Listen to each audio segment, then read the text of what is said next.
After the end of the First World War, almost every discussion in Europe revolved around a single issue: money.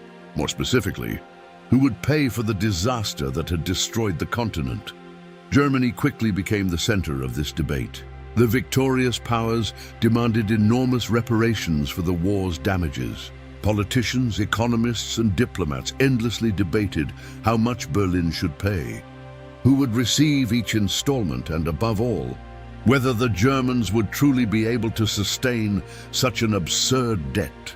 But there was a curious detail in this story.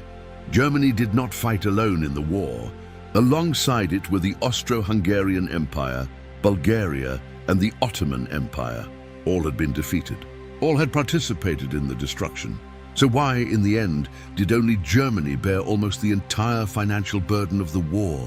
Why did the other members of the Central Powers escape such severe punishments? To understand this, we need to go back to the Paris Peace Conference. After 4 years of brutal fighting, the victors of the war met to redraw the map of Europe and decide the fate of the defeated. Each power present sought to protect its own interests. Territories, political influence, military security, and of course, financial compensation were at the heart of the negotiations. Reparations were seen as a way to punish the defeated, but also as a way to finance the reconstruction of the victors. 5 different treaties were created to deal with each defeated power, and it soon became clear that applying the same punishments would be far more complicated than it seemed.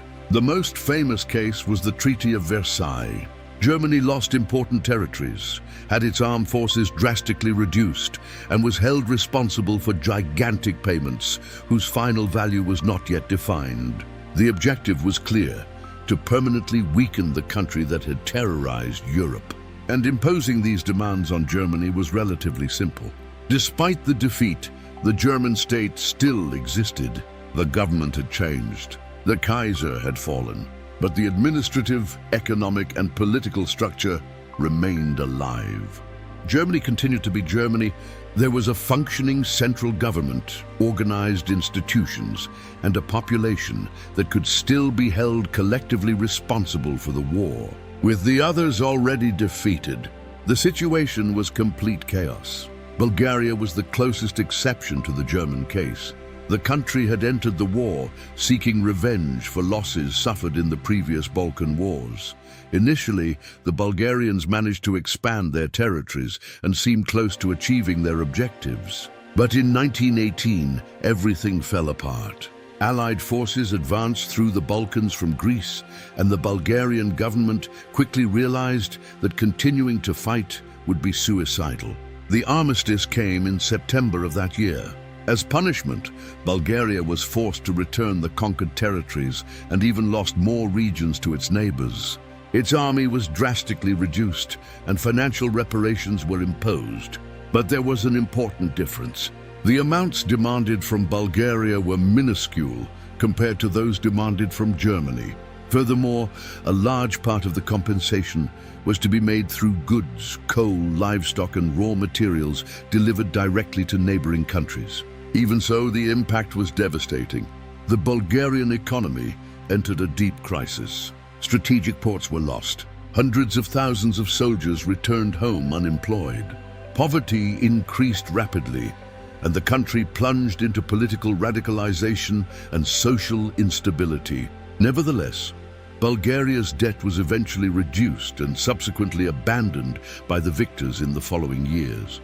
But the real problem started with Austria-Hungary.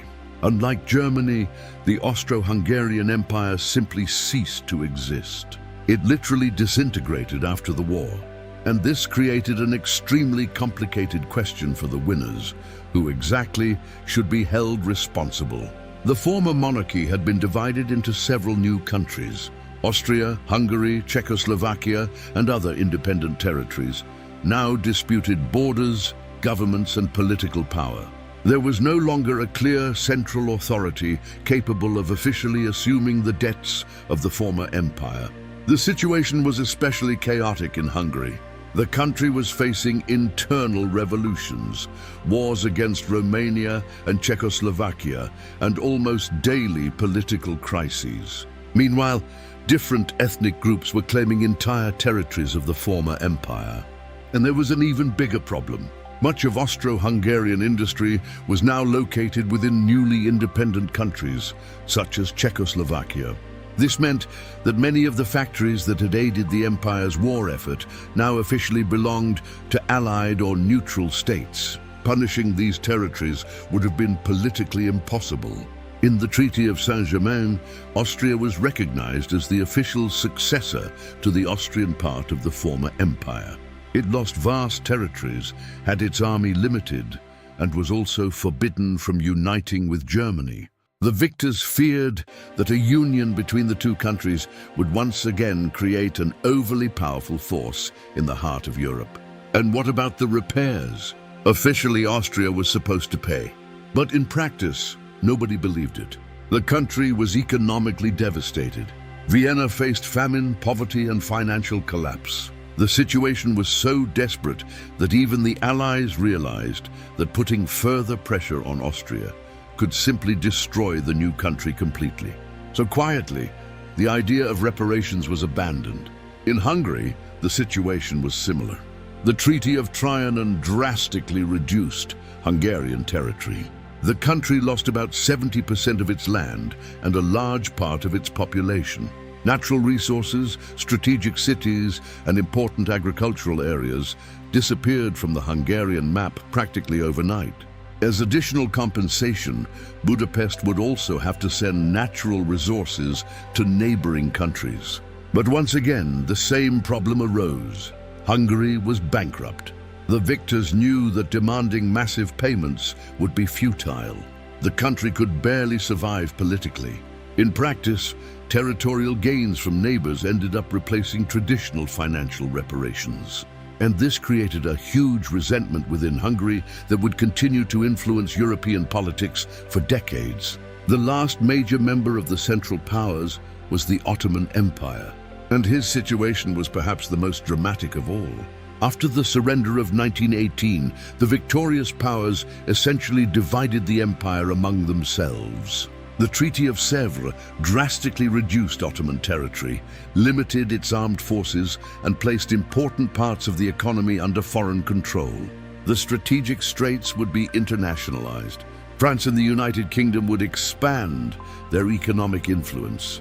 The old empire seemed doomed to complete disappearance. But then something unexpected happened. While the Ottoman government in Istanbul accepted the humiliating terms, a new nationalist movement began to emerge in Ankara under the leadership of Mustafa Kemal Atatürk. And this new government completely refused to surrender. Turkish nationalists took up arms and launched a fierce war against the Greeks, French, and Armenians. Exhausted after years of world conflict, the Allies lacked the political will to send new massive armies to Anatolia. The war quickly changed direction. Turkish forces managed to expel their enemies and force the European powers to completely renegotiate the peace terms. The result was the Treaty of Lausanne. The Ottoman Empire officially disappeared, and modern Turkey was born in its place. More importantly, the Allies agreed to treat Turkey as a non-culpable party in the First World War. With that, any idea of financial reparations simply died. And it was precisely this combination of factors that transformed reparations into an almost exclusively German problem.